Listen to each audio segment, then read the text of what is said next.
And even as 3 young lives have been lost in the national capital, all we are seeing is just blame game and zero accountability. So far, 7 people have been arrested. 6 of them either related to the Rau IAS coaching center or the building from which the institute was being run.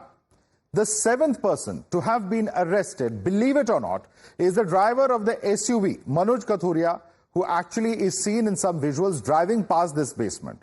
His crime, viewers, and of course you'd find it hard to believe, is that the SUV caused ripples in the waterlogged street, which is said to have caused the gate of the coaching center to get damaged.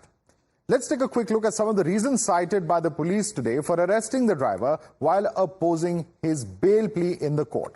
This is the first logic, that the driver didn't slow down the vehicle on a waterlogged street. The second logic is that he didn't apply the brake and created waves in the water. The third logic is that had he stopped, waves wouldn't have been formed. The fourth logic is that the man is a local and he knew about the basement. Logic number 5, he is a masti khor, quote unquote, and did everything out of fun. Now, these are the arguments that are coming in from the police. That is, of course, under pressure. The biggest irony is that officials of the PWD, MCD, and other departments that should have actually done, the Jal Board, the Delhi DJB, for instance, nothing has happened to any of those officials, but it's the Aadmi who's actually being prosecuted in this entire case.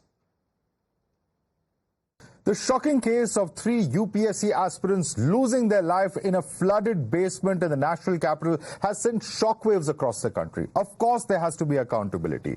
But what is really bizarre about this case is that while no official from the MCD, from the Delhi Jal Board, from the PWD and other departments of either the government or the MCD have been held accountable, despite the fact that there were complaints, one of the accused in this particular case who has been arrested is Manoj Kathuria, the person who was driving past and who the police say, because of his SUV driving past, sent waves through that entire area and broke down the gate, which led to water rushing into that basement. Shima joins us at the moment. She's the wife of Manoj Kathuria. Shima, let me begin by asking you, can you take us through what happened on the day of the tragedy and how did your husband land up in the middle of this entire controversy? So on the day of the tragedy, there were 2 colleagues. There were 2 colleagues who were stuck at home because it started raining incessantly. Now my father-in-law called Manoj and he said that since they're stuck because of the rain, he asked him to go and drop them to the Karol Bagh metro station, which is not very far from our house. Manoj, the 2 gentlemen, they sat in the car and Manoj drove towards the station. And when he came back, he told me that there was a lot of water. There was a lot of waterlogging and on the road, and the water had come up till the bonnet of the car, and then he came home. He didn't think much into it because there was waterlogging. He drove through it. That's what anybody would do if your car is stuck in a situation like that. So he said at one point he saw that there was a gentleman who was walking on the road and water was till the calves till his calves, and he thought that it's a safe enough level for the car to go through that water. But the moment he took a turn, he realized that the water had gushed till the bonnet of his car, and in a situation like that, like if many of us drive, we all know that in a situation like that, there is no backing off. You cannot back the car. The only way forward is to move ahead. Like the car has to keep moving, otherwise it will stall in the middle of that situation.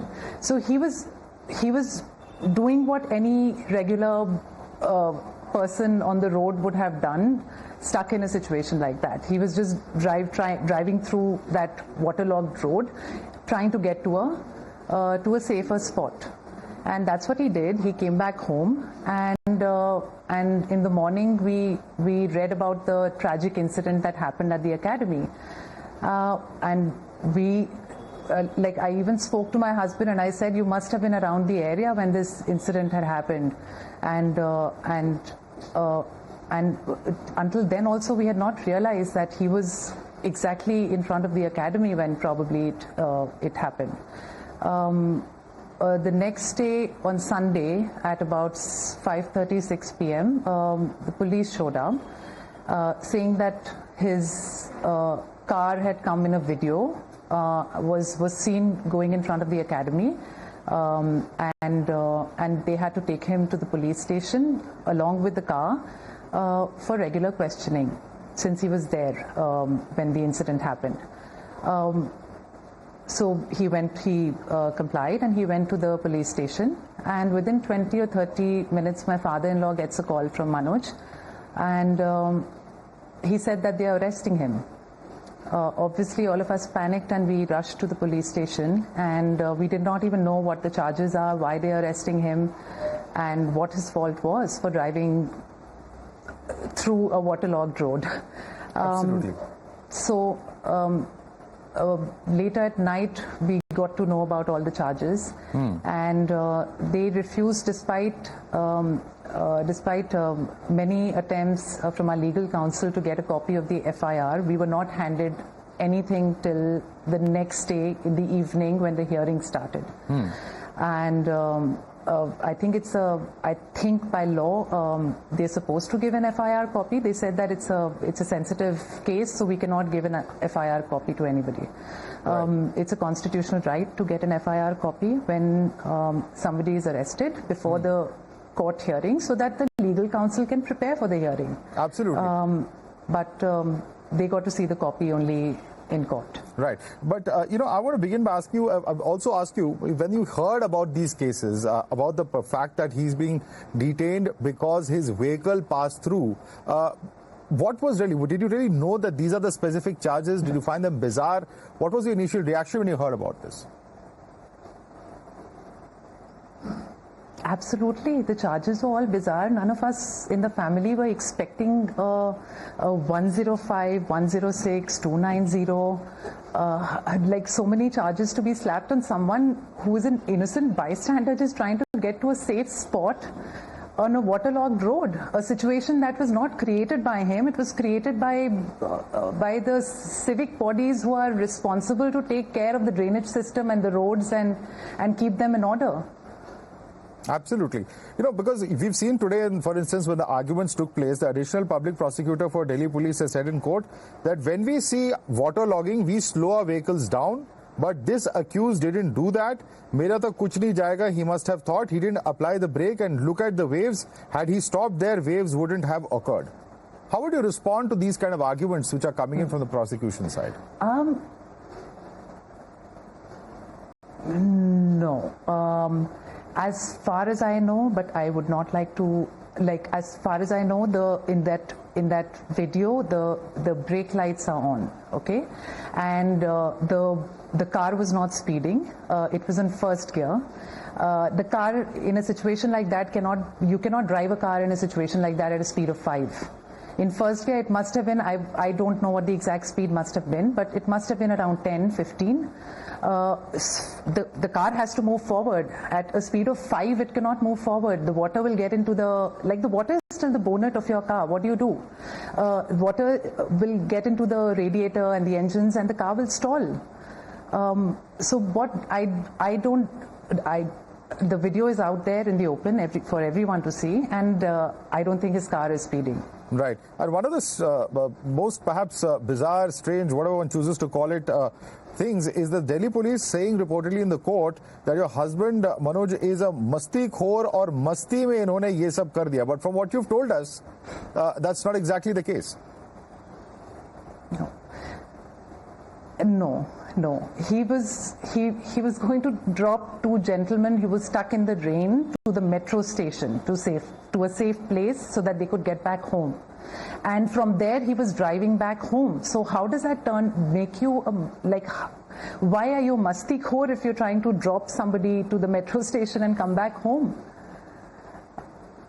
But how do you think they would have come up with an argument like that?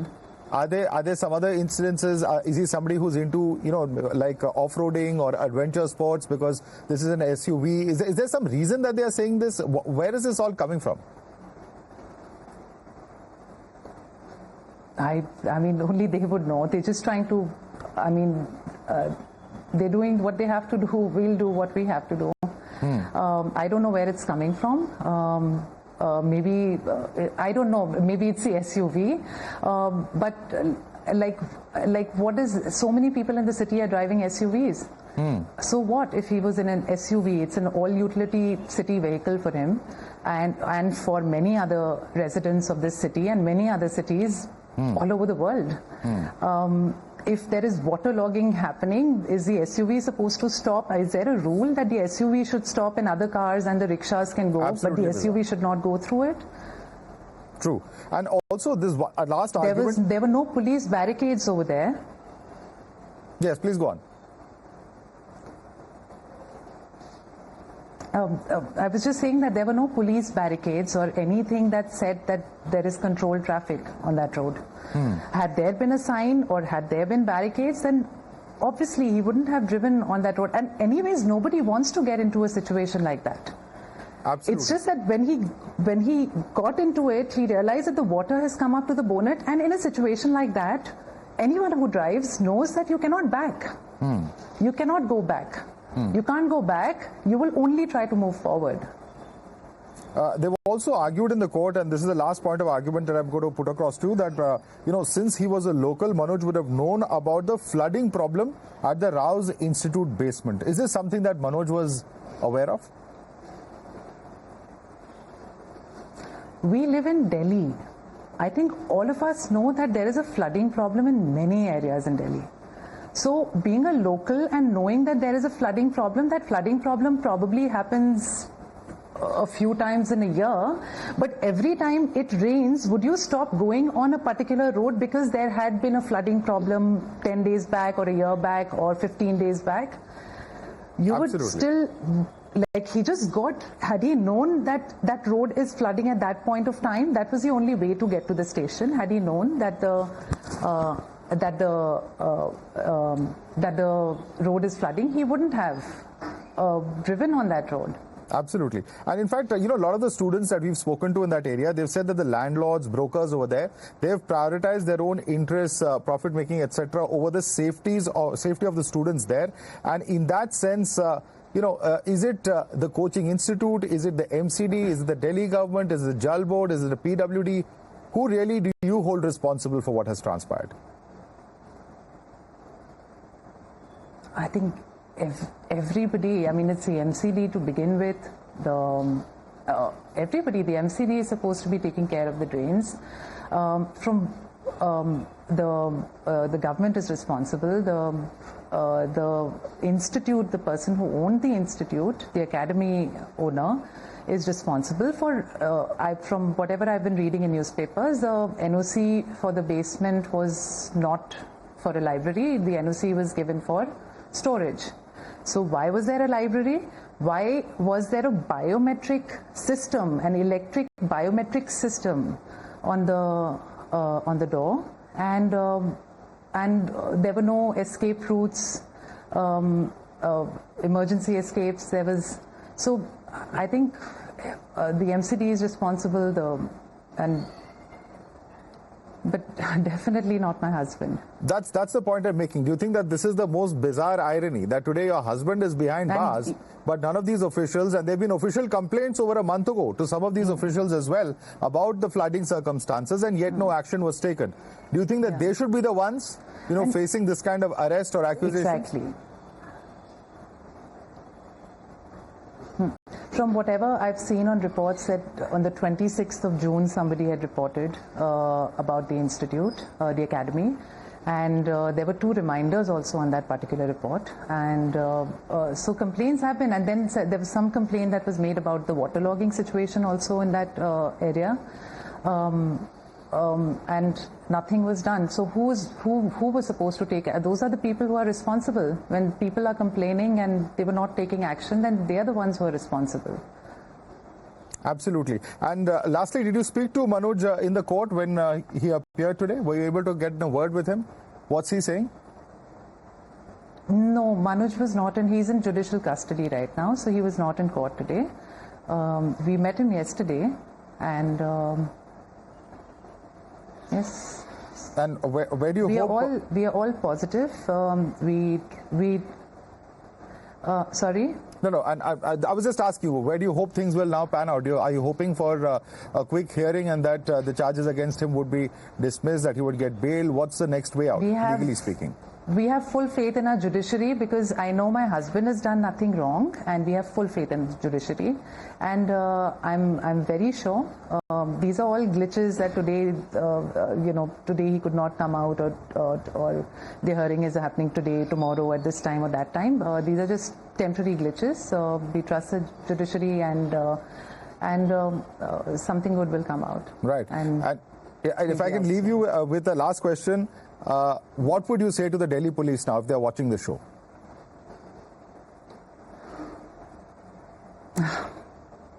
I would not like to comment on that.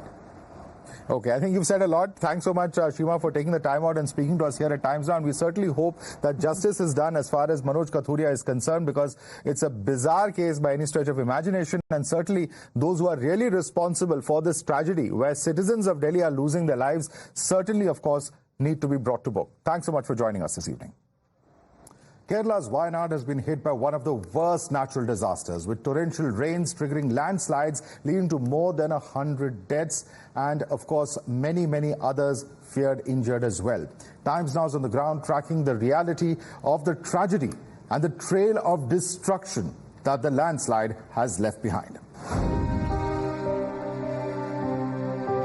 As we move in from Bandipur, from Karnataka, of course, entering Wayanad, as now, and you can see, hardly able to, of course, access this route. Right now, there are a couple of people who are manning this particular stretch, which includes officials from the Forest Department, who have right now given us clearance, because right now, of course, we are in an SUV, able to pass the stretch of the road. The water at this point in time, up until the tires, and more importantly, no other vehicle, of course, other than emergency vehicles and some of the media personnel who are being allowed.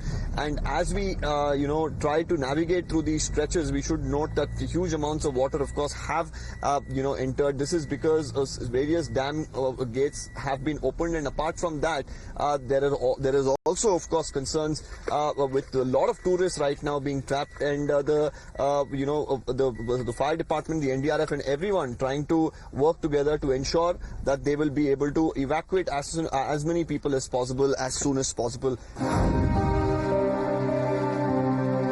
As we look at these sort of situations come to the fore time and again, this is an area that does get flooded whenever there is a rainfall. And even now we are looking at a lot of damage in and around, apart from the landslides, to farming areas, to houses, and also, as we see, this particular region, which is a forest land. So we'll really have to see, as we get further into the areas which, of course, have witnessed landslides, what's the extent of damage. The rescue teams who are operating here, there's no break really. I'm going to straight away show you what's happening. I'm at the, one of the areas where rescue teams are right now operating from Chularmala. As we speak, from the nearby village, there are about 22 bodies or mortal remains that have been brought in. People who could be rescued, they have been already. There are people, of course, who are still searching the nearby areas, but as of now, 8 mortal remains have been shifted. They've made this, of course, zip line of sorts, which is being used from one stretch to the other. I'm going to ask my video journalist Pradeep, these are unfortunate scenes here. Another mortal remain of an individual who lost his life in this landslide being brought in by the NDRF personnel and the fire personnel of Kerala, along with the civil defense as well. All of them extensively working here together to ensure that they can do enough for the people. Apart from that, the people of Wayanad as well have come together on the streets, helping, the rescue teams. The fire and emergency services of Kerala and the fire and rescue services have been here through the course of the day, helping loads and loads of people. So it's been a humongous effort really by all the people, rescue teams, the locals involved, to help as many people as they can. Thousands, over 1,000 have in fact been brought to safety. While of course we've seen the death toll and the number go above 100, but it is heartening to see that people at this point in time are sticking together, standing by one another, helping as many people as they can. With video journalist Pradeep, this is Deepak Bopana for Times Now.